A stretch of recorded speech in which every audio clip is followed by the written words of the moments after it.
வணக்கம் அன்பான நேயர்களே, ஞானப்பிரகாசம் டாக்கிற்கு மீண்டும் உங்களை வரவேற்பதில் மகிழ்ச்சி. நான் உங்கள் தொகுப்பாளர் ஞானப்பிரகாசம். நான் உங்கள் தொகுப்பாளர் குழலினி. இன்னைக்கு நம்மளோட இந்த ஆழமான அலசலுக்கு உங்க எல்லாரையும் வரவேற்கிறேன். கவிதைனாலே பொதுவா நமக்கு என்ன தோணும்? காதல், இயற்கை, இல்லைன்னா ஒரு தத்துவம், இப்படிதானே இருக்கும். கனெக்ட்.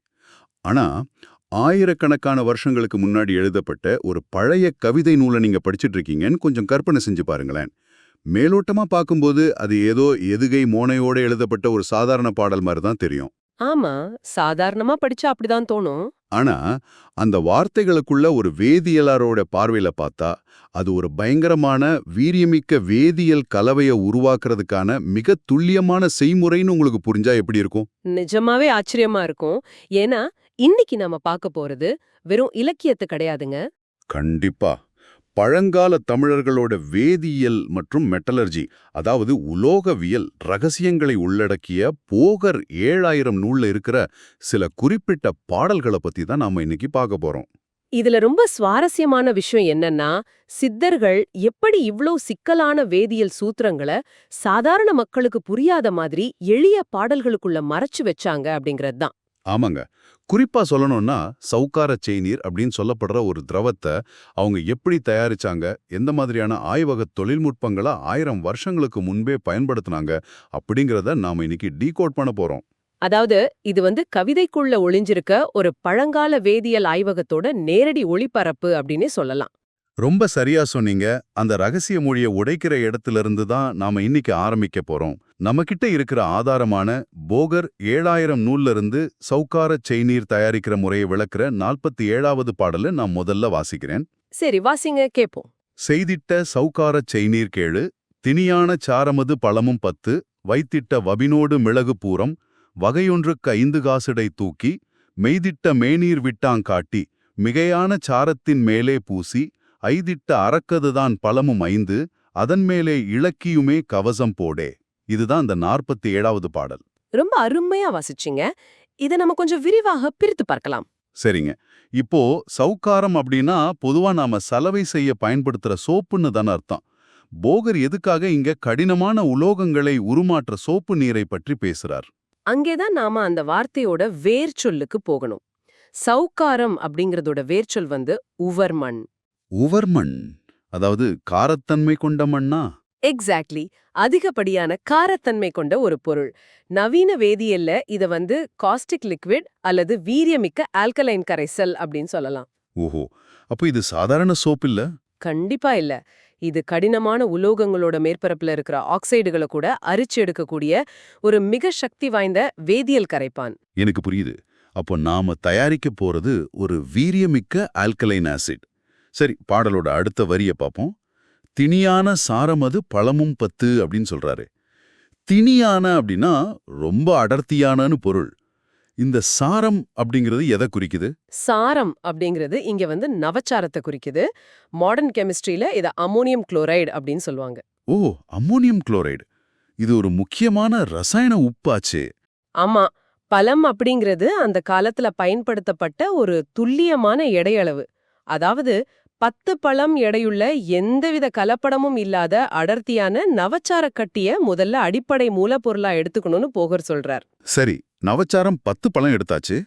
ஆனா அடுத்த வரியில ஒரு விசித்திரமான கலவையை சொல்றாரே, வைத்திட்ட வபினோடு மிளகு பூரம் வகையொன்று 5 காசிடே தூக்கி அப்படின்னு வருதே. இது ரொம்ப முக்கியமான இடம். அஃபினி, மிளகு, அப்புறம் பூரம், இது 3ஐயும் 5 காசு எடையளவுக்கு எடுக்க சொல்றார். எனக்கு இங்க ஒரு பெரிய சந்தேகம் வருது. அஃபினி அப்படிங்கிறது ஒரு போதைப் பொருள், மிளகு நமக்கு தெரிஞ்ச சமையல் பொருள். ஆனா பூரம் அப்படிங்கிறது? பூரம் பாதரசத்தோட ஒரு கலவையான கொலமல், அதாவது மெர்குரஸ் குளோரைடு. கரெக்ட். அது ஒரு கொடிய நச்சுத்தன்மை கொண்ட ஹெவி மெட்டல் காம்பவுண்ட் இல்லையா? அஃபினியும் மிளகும் ஆர்கானிக் பொருட்கள். இது 3ஐயும் ஏன் சார் ஒன்னா சேர்க்கணும்? இத நாம மூலக்கூறு அளவுல, அதாவது மாலிகுலர் லெவல்ல பார்த்தோம்னா தான் இதோட வீரியம் நமக்கு புரியும். ஓ, எப்படி சொல்றீங்க? இங்கே பூரம் அப்படிங்கிறது ஒரு மிகச்சிறந்த வினையூக்கியா, அதாவது கேட்டலிஸ்டா செயல்படுது. பாதரச கலவைகளுக்கு பொதுவாவே மற்ற அணுக்களோட பிணைப்பை உடைக்கிற அபாரமான சக்தி உண்டு. ஓஹோ, அப்போ மிளகு எதுக்கு? நம்ம உடம்புல மிளகு எப்படி மத்த சத்துக்களை எளிதா உறிஞ்ச உதவுமோ அதே மாதிரி இந்த வேதியியல் வினையிலையும் மிளகு ஒரு ஊடுருவும் பொருளா பயன்படுதா? நிஜமாவே உங்க கணிப்பு மிக துல்லியமானது. மிளகுல இருக்கிற பைப்பரின் அப்படிங்கிற வேதிப்பொருள் இந்த கேட்டலிஸ்ட் மத்த பொருட்களோட ஆழமா ஊடுருவி செயல்பட உதவுது. அப்படியா? அப்போ இந்த அபினி என்ன பண்ணுது? அபினி பல வகையான ஆல்கலாய்டுகளை கொண்ட ஒரு சிக்கலான கரிம பொருள். அதிக வெப்பத்துல வேதியியல் வினை நடக்கும்போது இந்த ஆல்கலாய்டுகள் வினையோட வேகத்தை கட்டுப்படுத்துற ஒரு ஸ்டெபிலைசரா செயல்படலாம். ஆஹா, ஒரு வினையூக்கி, ஒரு ஊடுருவி, ஒரு நிலைப்படுத்தி, இது மூணும் சேர்ந்து ஒரு கச்சிதமான காம்பினேஷனா இருக்கே. ஆமா, ரொம்ப சயின்டிபிக்கா டிசைன் பண்ணியிருக்காங்க. அடுத்து மெய்திட்ட மேனிநீர் விட்டாங்காட்டி அப்படின்னு சொல்றார். மேனிநீர் அப்படிங்கிறது குப்பமேனி இலையோட சாறு தானே? கரெக்ட். இந்த 3 பொருட்களையும் குப்பமேனி சாறு விட்டு நல்லா அரைக்கணும். குப்பமேனிக்கு இயற்கையிலேயே காரத்தன்மையும் நச்சுகளை முறிக்கிற தன்மையும் உண்டு. ஓ, அப்போ இது வெறும் திரவமா மட்டும் இல்லாம இந்த ரசாயனங்களை உன்னு சேர்க்கிற ஒரு பேஸாக செயல்படுது இல்லையா? முற்றிலும் உண்மை. இப்படி அரைச்ச அந்த விழுத என்ன செய்யணும்னு அடுத்த வரியில சொல்றார் பாருங்க. மிகையான சாரத்தின் மேலே பூசி. அதாவது நாம முதல்ல எடுத்து வச்சிருந்தோமே 10 பழம் நவச்சாரம், அந்த கட்டியோட மேல இந்த விழுது முழுவதுமா எந்த இடைவெளியும் இல்லாம பூசிடணுமா? ஆமா, கொஞ்சம் கூட கேப் விடாம பூசணும். அப்படி பூசின பிறகு நடக்கிற விஷயம்தான் என்னை ரொம்பவே ஆச்சரியப்படுத்துச்சு. ஐதித்த அறக்கதுதான் பலமும் 5 அதன் மேலே இலக்கியுமே கவசம் போடே அப்படின்னு அந்த 47வது பாடல் முடியுது. இதுல அரக்கு அப்படிங்கறது மெழுகு அல்லது லாக் அப்படின்னு சொல்லுவோம். அத 5 பழம் எடுத்துக்கணும். அத நெருப்புல காட்டி உருக்கி இந்த ஒட்டுமொத்த மருந்து மேலேயும் காற்றே புகாத மாதிரி கவசம், அதாவது சீல் செய்யணும்னு சொல்றார். இத ஒரு மாடர்ன் கெமிஸ்ட்ரி பார்வையில பார்த்தா இது வெறும் மூடி வைக்கிற செயல் இல்லைன்னு தோணுது. எப்படி சொல்றீங்க? ஏன்னா நவச்சாரம் அப்படிங்கிறது சூடுபடுத்தும் போது ரொம்ப ஈஸியா பதங்கமாகக்கூடிய ஒரு பொருள். அதாவது சப்ளிமேஷன் ஆகும். ஆமா, சூடுபடுத்தினா அது திரவமா மாறாம நேரடியா வாயுவா மாறி ஆவியாயிடும். திறந்த வெளியில இதை சூடுபடுத்தினா அடுத்த செகண்டே நவச்சாரம் காத்துல கரைஞ்சு காணாம போயிடும். அதுதான், அதை தடுக்கத்தான் இந்த மெழுகு கவசமா. அதுதான் இதுல இருக்கிற மிக நுட்பமான கெமிக்கல் இன்ஜினியரிங். இத நவீன மருந்தியல்ல நாம கெமிக்கல் என்கேப்சுலேஷன் அப்படின்னு சொல்லுவோம். ஓஹோ, அதாவது உரையிடுதல். அந்த நவச்சாரம் வாயுவா மாறி வெளியேறிடக்கூடாதுங்கிறதுக்காகவே இந்த அரக்கு கவசம் போடப்படுது. கரெக்ட். அந்த மெழுகு உரைக்குள்ள நவச்சாரம் வாயுவா மாற முயற்சி பண்ணும்போது உள்ள அழுத்தம் ரொம்ப அதிகரிக்கும். அந்த அதீத அழுத்தத்துல நாம மேலே பூசின மிளகு, பூரம், அப்பினி கலவையோடு அது மிக தீவிரமான வேதியியல் வினைக்கு உட்படும். வாவ், இது தங்களுக்குள்ளேயே ரியாக்ட் ஆக ஒரு மைக்ரோ பிரஷரைஸ்ட் என்விரான்மெண்ட்டை உருவாக்குற ஒரு அபாரமான தொழில்நுட்பம். ஒரு சின்ன மெழுகு கவசத்துக்குள்ள இவ்ளோ பெரிய அறிவியல் இருக்குன்னு நினைக்கும் போதே புல்லரிக்குது. ஆமாங்க, அதுதான் சித்தர்களோட அறிவுத்திறன். சரி, இப்போ நம்ம கிட்ட மூடி சீல் வைக்கப்பட்ட அதிக அழுத்தத்துல வெடிக்க காத்துக்கிட்டு இருக்கிற ஒரு வேதியியல் வெடிகுண்டு தயாராக இருக்கு. இதை எப்படி சூடுபடுத்துறது? அது ஒரு பெரிய சவால் தான். ஏன்னா அப்படியே நேரடியாக நெருப்புல தூக்கி போட்டா அந்த மெழுகு உருகி உள்ளே இருக்கிற நவச்சாரம் பெருவெடிப்போட சிதறிடுமே. தெர்மோஸ்டாட் மாதிரி வெப்பத்தை கட்டுப்படுத்துற எந்த உபகரணங்களும் இல்லாத அந்த காலத்துல இந்த வெப்ப கட்டுப்பாட்டு சிக்கலை அவங்க எப்படி தீர்த்தாங்க? இதுக்கான விடைய போகர் 48வது பாடல்ல மிக தெளிவா ஒரு செயல்முறை விளக்கமாவே கொடுத்திருக்காரு. அந்த பாடலை நான் வாசிக்கிறேன். கவசந்தான் போட்ட பின்பு கரியுப்போடு கம்பியுப்பு மீறைந்து பழமும் தூக்கி புவசந்தான் பொடி பண்ணிற் சட்டி பாதி பொருந்தவே பாதி வைத்து நடுவே தானும் அவசந்தான் அரைக்கிட்ட சாரம் வைத்தன் கதின்மேலே பாதி முன்னின் பொடிதான் வைத்து குவசந்தான் குருத்து மணல் மேலே விட்டு கூசாதே எடுப்பில் வைத்து தீப்போட. ரொம்ப அற்புதமான வரிகள். இத படிக்கும்போது ஏதோ ஒரு அடுப்பு உருவாக்குற மாதிரி உங்களுக்கு தோணுது இல்லையா? ஆமா, கரியுப்பு கம்பியுப்பு அப்படின்னு சொல்றாரு.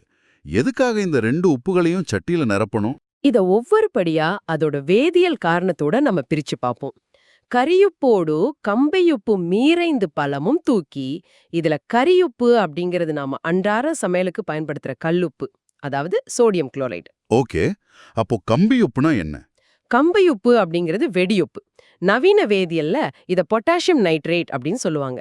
இந்த 2 உப்புகளையும் மீறைந்து, அதாவது ஈரைந்து தலா 10 பழம் எடை எடுத்துக்கணும். ஒரு நிமிஷம், வெடியுப்பா பொட்டாசியம் நைட்ரேட் அப்படிங்கிறது வெடிமருந்து தயாரிக்க பயன்படுற மிக தீவிரமா எரியக்கூடிய ஒரு ஆக்சிடைசர் ஆச்சே.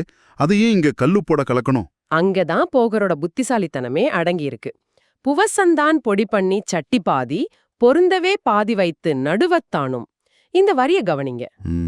அதாவது இந்த 2 உப்புகளையும் நல்லா பொடியாக்கி ஒரு பெரிய மண்பானையோட கீழ்ப்பாதியில நிரப்பி அதோட நடுவுல ஒரு சின்ன குழி செய்யணும்னு சொல்றாரு. எக்ஸாக்ட்லி.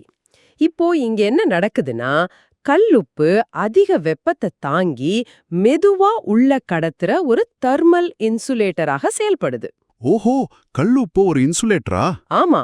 அதே சமயம் அதோட கலக்கப்பட்ட வெளியுப்பு வெப்பத்தை உள்வாங்கி மிக துல்லியமான சீரான வெப்பநிலைய அந்த பானைக்குள்ள உருவாக்குது. இது வெறுமனே ஒரு உப்பு படுக்கை இல்ல, இது ஒரு வெப்ப கடத்தி உலை. ஆச்சரியமா இருக்கே. பானைக்குள்ள உப்ப கொட்டி ஒரு பிரத்யேக தெர்மல் பெட் அமைச்சிருக்காங்க. சரி, அடுத்து என்ன நடக்குது?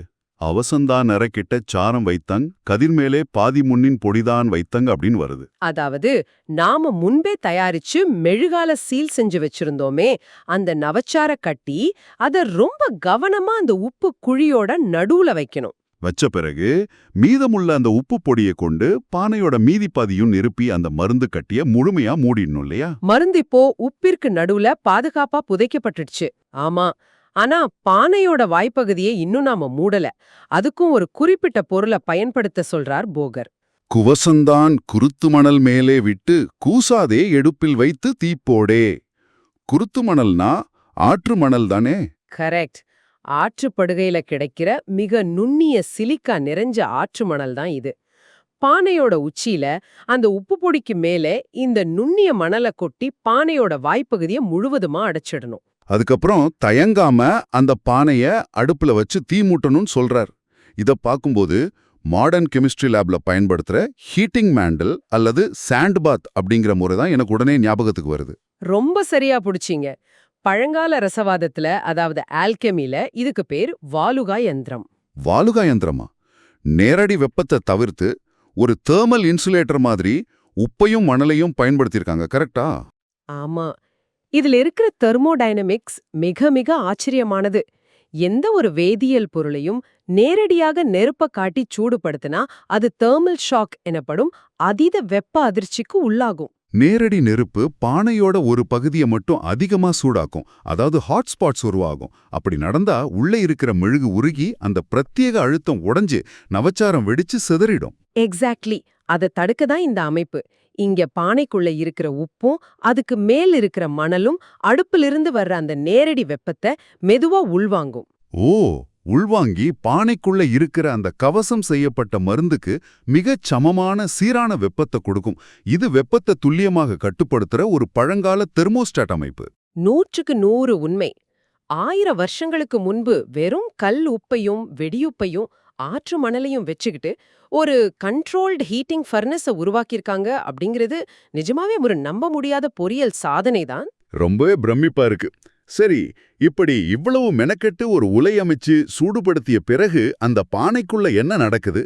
49 முதல் 51 வரையிலான பாடல்கள்ல இது பற்றி போகர் என்ன சொல்றாரு அப்படிங்கறத நாம சுருக்கமா பார்த்தாகணும். கண்டிப்பா. ஒரு மிதமான தீயில 4 சாமம், அதாவது சுமார் 12 மணி நேரம் தொடர்ந்து எரிக்கணும்னு சொல்றார். 12 மணி நேரமா? இவ்வளவு நேரம் எரிச்ச பிறகு உள்ளே இருக்கிற அந்த பொருள் வெடிச்சு சிதறி இருக்குமா, இல்ல உருகி திரவமா மாறி இருக்குமா? இது ரெண்டுமே நடக்காது. 12 மணி நேர தொடர் வெப்பத்திற்கு பிறகு பானைய அப்படியே தானாகவே குளிர விடணும், சீதளமாய் ஆறவிட்டு அப்படின்னு சொல்லுவார். சரி, பாரிய பிறகு பானைய திறந்து பார்த்தா என்ன இருக்கும்? உள்ளே உள்ள அரக்கு கவசத்தை நீக்கி பார்த்தா உள்ளே இருந்த அந்த நவச்சாரமோ போரமோ அபினியோ உருகியோ கருகியோ போயிருக்காது. பின்ன எப்படி இருக்கும்? அதிக அழுத்தத்துல நடந்த வேதியியல் மாற்றத்தால அது யானை தந்தம் போல மிக கடினமான உறுதியான ஒரு பாறையா மாறியிருக்கும். தந்தம் போல் இறுகி காணோம்னு புகர் பதிவு செய்றார். வாவ், பவுடரா வச்சது பாறையா மாறிடுச்சு. ஆமா. அந்த பாறையை எடுத்து மீண்டும் சவுக்கார சுண்ணம் சேர்த்து கார நீர் விட்டு நல்லா அரைச்சு மீண்டும் புடம் போடணும். அதாவது மீண்டும் ஒரு குறிப்பிட்ட வெப்பநிலையில சூடுபடுத்தணும். ஓஹோ, 2வது முறையும் சூடுபடுத்தணுமா? ஆமா. அப்படி செஞ்சா முடிவுல சாரம் அப்படின்னு சொல்லப்படுற அதிபயங்கரமான வீரியம் கொண்ட ஒரு செய்நீர், ஒரு அபூர்வமான காஸ்டிக் லிக்விட் கிடைக்கும். சரிங்க, இவ்வளவு கஷ்டப்பட்டு மூலக்கூறு அளவிலான மாற்றங்களை செஞ்சு ஒரு திரவத்தை தயாரிச்சிட்டாங்க. இதை கொண்டு அவங்க என்ன சாதிச்சாங்க? நம்ம நேயர்களுக்கு இது எப்படி பயன்படும்னு ஒரு கேள்வி வருமே. இந்த சௌக்கார செய்நீரோட உண்மையான பயன்பாடு என்ன? 51வது பாடல்ல போகர் இதுக்கான விடைய சொல்றார். இந்த திரவத்துல சாதாரண துத்தநாகத்தை, அதாவது ஜிங்க 11 முறை உருக்கி சாய்த்தா அந்த துத்தநாகம் அசல் வெள்ளிய போல கண்கூசும் அளவுக்கு பளபளக்கும் சொல்றார். நிஜமாவா? ஜிங்க் வெள்ளியா மாறிடுமா?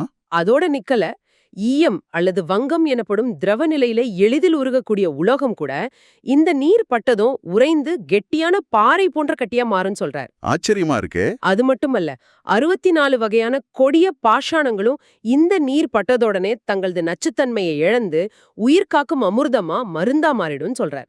இத நாம எப்படி புரிஞ்சுக்கிறது? இப்போ துத்தநாகம் அப்படிங்கிறது இயற்கையிலேயே காத்துல உள்ள ஆக்சிஜனோட வினை புரிஞ்சு தம் மேற்பரப்புல ஒரு மங்கலான ஆக்சைடு படலத்தை உருவாக்கி கொள்ளும் தன்மை கொண்டது.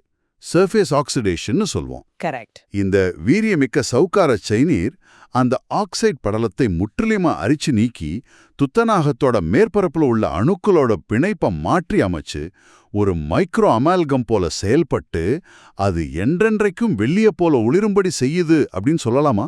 ரொம்ப தெரிவான அறிவியல் விளக்கம் இது. அதே போல எளிதில் உருகிற ஈயத்தை திடப்படுத்துறது அப்படிங்கிறது அதோட மூலக்கூறு கட்டமைப்பை, அதாவது மாலிகுலர் லாட்டிஸை மாற்றி அமைச்சு ஒரு கடினமான உலோக கலவையை உருவாக்குறதுக்கு சமம் இல்லையா? சரியா சொன்னீங்க. இது அணுக்களை மாற்றி அமைக்கும் ஒரு மேம்பட்ட உலோகவியல். அட்டகாசம். அப்புறம் அந்த நச்சு பொருட்கள் பத்தி சொன்னீங்களே. நச்சு பொருட்கள் அப்படின்னு நாம சொல்றதெல்லாம் சிக்கலான வேதியியல் பிணைப்புகளை கொண்ட கொடிய ரசாயனங்கள் தான். இந்த சௌக்கார செய்நீரோட அதீத காரத்தன்மை அந்த நச்சு பொருட்களோட மூலக்கூறு பிணைப்புகளை உடைச்சு அவற்றை மனித உடலுக்கு தீங்கு விளைவிக்காத அடிப்படை தனிமங்களா அல்லது உயிர்காக்கும் மருந்துகளா மாற்றிடுது. இது ஒரு மிகச்சிறந்த பயோகெமிக்கல் இன்ஜினியரிங். சிந்திக்கவே ரொம்ப பிரமிப்பா இருக்கு. நாம இன்னைக்கு விவாதிச்சத ஒரு முறை சுருக்கமா பாத்திரலாம். கண்டிப்பா. பழங்கால தமிழ் கவிதைக்குள்ள ஒளிந்திருந்த நவச்சாரம், பூரம், மிளகு போன்ற வேதியியல் கூறுகளையும் அந்த வீரியமிக்க பொருட்கள் பதங்கமாகி காத்துல கலந்து விடாம இருக்க மெழுகால் செய்யப்பட்ட கெமிக்கல் என்கேப்சுலேஷன் முறையும் நாம விரிவா பார்த்தோம். ஆமா, அது ரொம்ப முக்கியமான ஒரு தொழில்நுட்பம். அதைத் தொடர்ந்து கல்லுப்பு, வெடியுப்பு மற்றும் ஆற்று மணலை பயன்படுத்தி வெப்பத்தை மிக துல்லியமாக கட்டுப்படுத்தி சீரான சூட்டை அளிக்கும் வாலுகா யந்திரம் என்ற அந்த பழங்கால தெர்மோடைனமிக்ஸ் அமைப்பை பத்தியும் அலசினோம். இதோட இறுதி முடிவா சாதாரண துத்தநாகத்தோட மேற்பரப்பு ஆக்சிஜனேற்றத்தை மாற்றி வெள்ளியா ஒளிரச் செய்யும் ஈயத்தோட மூலக்கூறு கட்டமைப்பை திடப்படுத்தும் அந்த சௌக்கார செய்நீர் ரகசியத்தையும் இன்னைக்கு மிக ஆழமாவே டீகோட் செஞ்சிருக்கோம். பழங்கால தமிழர்கள் வெறும் கவிஞர்கள் மட்டுமல்ல, அவங்க இயற்கையையும் ரசாயனத்தையும் முழுமையா புரிஞ்சுகிட்ட தலை சிறந்த வேதியியலாளர்கள் அப்படிங்கிறது இந்த செய்முறைகள் வழியா ஆணித்தரமா நிரூபணமாகுது. இது நம்மை ஒரு முக்கியமான மிக ஆழமான கேள்வியை நோக்கி நகர்த்தது. போகர் முனிவர் தன்னிடம் இருந்த சில மூலிகைகள், சாதாரண கல்லுப்பு, வெடியுப்பு, ஆற்று மணல் மற்றும் ஒரு குறிப்பிட்ட அளவு வெப்பத்தை கட்டுப்படுத்துற தொழில்நுட்பத்தை மட்டுமே பயன்படுத்தி உலோகங்களோட மூலக்கூறு கட்டமைப்பையே மாற்றக்கூடிய ஒரு திரவத்தை கண்டுபிடிச்சிருக்கார் அப்படின்னா ஒரு நிமிஷம் யோசிச்சு பாருங்க. சொல்லுங்க. இந்த போகர் 7000 நூல்ல வெறும் 2 பாடல்களை பிரிச்சு பார்த்ததற்கே இவ்வளவு அறிவியல் கொட்டி கிடக்குது. இன்னும் கண்டுபிடிக்கப்படாம, டீகோட் செய்யப்படாம இன்றைய நவீன உலோகவியலுக்கும் வேதியியலுக்கும் சவால் விடும் வகையில வேறு எத்தனை நூற்றுக்கணக்கான ரகசிய சூத்திரங்கள் அந்த மீதமுள்ள 6998 பாடல்களுக்குள்ள உறங்கிக் கொண்டிருக்கு. அடேங்கப்பா, அந்த 1000 வருஷ பழமையான கவிதை வடிவிலான குறிப்பேட்டோட பக்கங்களை ஒவ்வொன்னா புரட்டுறது போல இன்னும் எத்தனை ரகசியங்கள் உலகத்தோட பார்வைக்கு வராம இருக்குன்னு நீங்க இத பற்றி சற்று ஆழமா சிந்திச்சு பாருங்க. ஒருவேளை நாளைய அறிவியல் உலகத்தோட மாபெரும் கண்டுபிடிப்புகள் கூட இது போன்ற பழங்கால கவிதைகளோட வரிகளுக்குள்ள மறைஞ்சு கிடக்கலாம் இல்லையா? சிந்தியுங்கள். மீண்டும் ஒரு சுவாரஸ்யமான ஆழமான அலசலில் உங்களை சந்திப்போம்.